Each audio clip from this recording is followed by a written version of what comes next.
Hi soft එකට රසයට තෝසෙ හදමුද?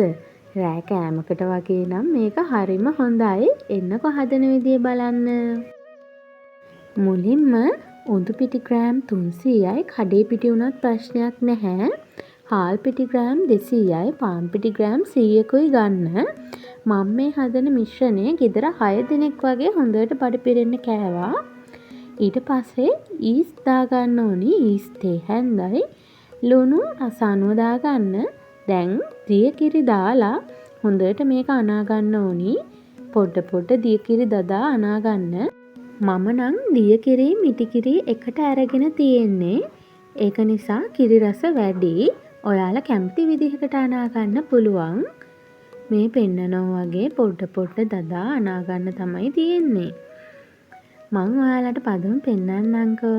ඉතින් මම මේකට විශේෂ දෙයක් එකතු කරනවා. මේ තියෙන්නේ පොල් බෑයක වගේ පොල් දාගත්තා. එතකොට මේක හරිම රසයි.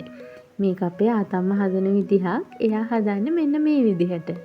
දැන් හොඳට පිටි කැට වෙන්නේ නැති වෙන්න හොඳට අනා ගන්න මෙන්න මේ වගේ. මෙන්න මේක තමයි ඊට පස්සේ පදම. මෙන්න මේ වගේ පොඩ්ඩක් දියාරු ගතියට වගේ. හැබැයි ගණත් නැතුව දැන් අපි මේ මිශ්‍රණය පැය 5ක් 6ක් වගේ පිපෙන්න තියන්න ඕනි. ඔන්න පැය 5කට විතර පස්සේ මම පිපෙන්න තියලා ගෙනාවා. මේ තියෙන්නේ හොඳට පිපිලා තියෙන්නේ. පේනව නේද? හොඳට පිපිලා. දැන් අපි මේකට වතුර දදා හොඳට දියාරු මිශ්‍රණයක් හදාගන්න ඕනි. චුට්ට වතුර දදා මේ පෙන්නනවා වගේ හදාගන්න. වටේ ටිකත් මේ විදිහට ගන්න. ඇත්තටම මේක පිපෙන්න යන වෙලාව විතරයි යන්නේ. නැත්තම් හදන්න හරිම ලේසි. වර්ධන ප්‍රමාණය සාමාන්‍යයෙන් අඩුයි. හොඳට වතුර දදා මෙන්න මේ වගේ මිශ්‍රණය හදාගන්න. මේ පෙන්නනවා වගේ කරගන්න. මෙන්න මේක තමයි පදම. මෙන්න මේ වගේ හොඳට වැඩි දියාරු නෑ. හැබැයි මෙන්න මේ වගේ කැඩි වැටෙන්න ඕනි. මෙන්න මේක තමයි පදම. දැන් අපි මේක පැත්තකින් තියලා මිශ්‍රණය තව ටිකක් රස කරගමු. පෑන් එකකට තෙල් ටිකක් වැඩිපුර දාන්න. ගන්න ප්‍රමාණයත් එක්ක තෙල් දාන ප්‍රමාණය වෙනස් වෙනවා. ඊට පස්සේ අප තේ හැන්දක් දැම්මා. රතු ලූණු කරපිංචා එකතු කරගන්න. ඊට පස්සේ මේක හොඳට තෙලේ තැම්බෙන්න දෙන්න ඕනි. මේක තෙම්පරාදුවක් අපි කරගන්නේ. කරපිංචා ටිකක් වැඩියෙන් දාන්න. කරපිංචා හැපෙද්දි හරි රසයි. මෙන්න මේ වගේ හොඳට තෙම්පරාදු වෙන්න දෙන්න. තෙම්පරාදු වෙද්දි හොඳ සුවඳක් එනවා. මෙන්න මේ වගේ කලර් එකට ආවහම ඇති. වැඩි පුච්ච ගන්න එපා. එතකොට රස නැති වෙනවා. දැන් අපි මේක අපේ උඳු මිශ්‍රණයට එකතු කරගන්න ඕනි.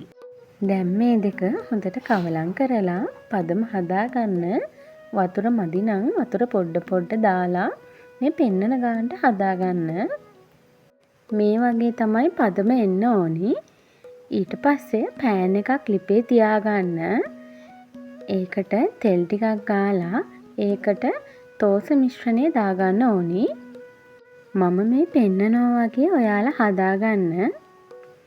ඊට පස්සේ හොඳට තෝස එක හැදෙන්න දෙන්න. තෝස එකේ මෙන්න මේ වගේ බුබුලු ඇවිල්ලා තියෙනවා කියන්නේ තෝස එක හොඳට පිපිලා තියෙන්නේ. ඒකයි එන්නේ මේ විදිහට එන්නේ. දැන් මේක අනිත් පැත්තට දාලා හොඳට හදාගන්න ඕනි. දැන් ලිපෙන් බහගන්න. මම තව එකක් ඒ වගේ හදලා පෙන්නන්නම්. දැක්ක නේද? හොඳට පිපිලා තියෙනවා.